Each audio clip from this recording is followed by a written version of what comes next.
Dalam perjalanan pulang ke rumah Solomon, Fandi yang diperankan oleh Jimon Hounsou bersama putranya di Avandi yang diperankan oleh Kagiso Clippers, berbincang tentang sekolah dan cita-citanya di tengah-tengah obrolan mereka dikagetkan 3 truk berisi lusinan.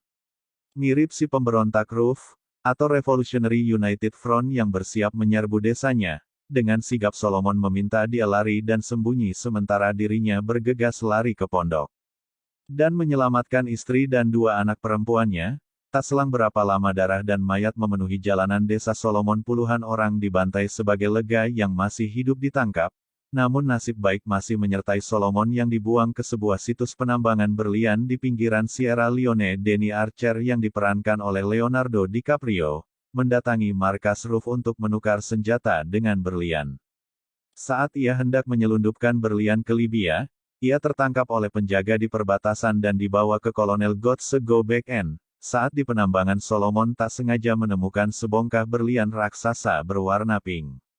Sebelum aksinya diketahui prajurit Rom, Solomon menyembunyikan berlian di antara jari kakinya, dan berhasil lolos dari pemeriksaan penjaga. Namun naas saat akan mengubur berlian sebesar telur burung itu, Kapten Poison yang diperankan David Harewood menangkap basah aksi Solomon dan menodongkan senapan ke kepala Solomon. Belum sempat kapten menarik picu ledakan dan serbuan tentara pemerintah menyelamatkan Solomon, dan membuat kapten cedera pada bagian mata. Sebelum tertangkap, Solomon berhasil menyembunyikan perbedaan berwarna pink itu dengan menguburnya di tanah sekali 3 uang dengan sebuah tentara pemerintah ke tambang berlian. Dia dan beberapa bocah lelaki ditangkap para pemberontak mereka.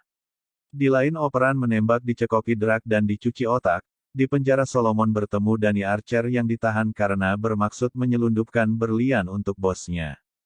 Kolonel Gotse yang diperankan oleh Arnold Slow Archer mendengar soal berlian raksasa tersebut, saat Kapten Poison memaksa Solomon untuk mengaku di mana dia mengubur berliannya. Archer kemudian menebus Solomon dan memintanya menunjukkan lokasi berlian tersebut, dan sebagai gantinya ia akan membantu Solomon menemukan istri dan anaknya yang hilang saat penyerbuan militer.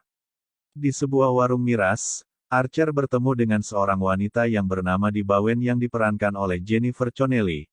Dia adalah seorang wartawan media cetak. Mengetahui bahwa media adalah seorang wartawan, Archer menjauhi Madi dan tak mau berbicara dengannya.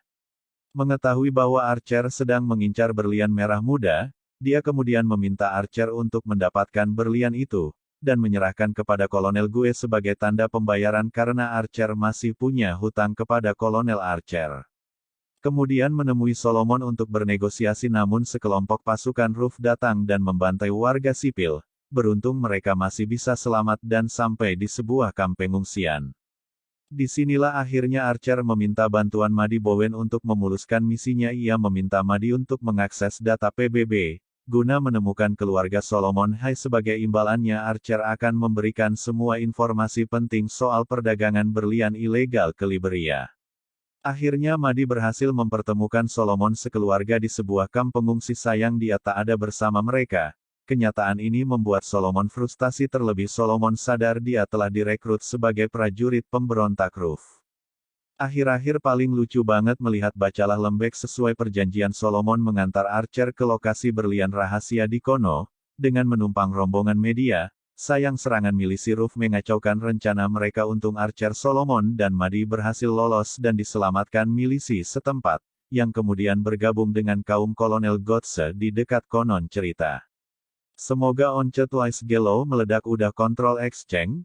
Mana boardingnya? Archer dan Solomon melanjutkan perburuan kamu. Namun lokasi tambang berlian tempat Solomon menyimpan berlian dijaga ketat prajurit Kapten Poison, dan dengan bantuan Kolonel Gotse mereka bisa menghancurkan posko Kapten Poison, dan menemukan dia, seputra Solomon. Sayang dia sudah lupa dengan ayahnya setelah program cuci otak yang dilakukan Miley. Cirrus rupanya Kutsi juga menginginkan berlian tersebut. Dan setelah bernegosiasi akhirnya berlian tersebut sepakat diangkat dari tanah. Sadar kolonel akan membunuh mereka setelah berlian ditemukan, Archer dan Solomon sepakat melumpuhkan kolonel dan 2 prajuritnya terlebih dahulu. Kidney kagum dengan ukuran berlian yang begitu besar, dan tampak berkilau di tangannya. Archer tak menyadari dia telah menodongkan senapan ke arahnya, dan bersiap menembaknya dengan menghebat. Solomon mencoba menyadarkan dia. Dan membuka kembali kenangan lama mereka. Perlahan dia sadar dan mulai mengingat ayahnya di luar masukkan kolonel memborbardir mereka. Dengan serentetan tembakan dan membuat Archer tertembak mencoba untuk bertahan. Archer meminta Solomon membawa berlian dan lari menyelamatkan diri, dan segera menghubungi Madi di London dan meninggalkan Archer seorang diri dalam serbuan pasukan kolonel Gotse. Akhirnya, dengan bantuan Madi Solomon berhasil sampai di London dan menukar berliannya dengan keluarganya dan uang tunai sebesar 2 juta pound. Lewat akting beri Leonardo DiCaprio dan Jimon Hounsou, Blood Diamond lebih dari sekedar film hiburan. Namun juga sebuah gambaran potret buram benua hitam Afrika akan kemelut perang sipil, konflik dan krisis kemanusiaan yang tiada habisnya. Film berdurasi 143 menit ini benar-benar menguras emosi dan tak heran jika film besutan sutradara Edward Twick ini dinominasikan dalam Piala Oscar dan Golden Globe dan memenangi National Board of Review USA tahun 2006, yang pasti menonton film ini Anda tak hanya disuguhi darah dan kekejian perang sipil, namun Anda akan menemukan sisi dramatis seorang manusia full intrik, emosi cinta yang mengharukan dan ending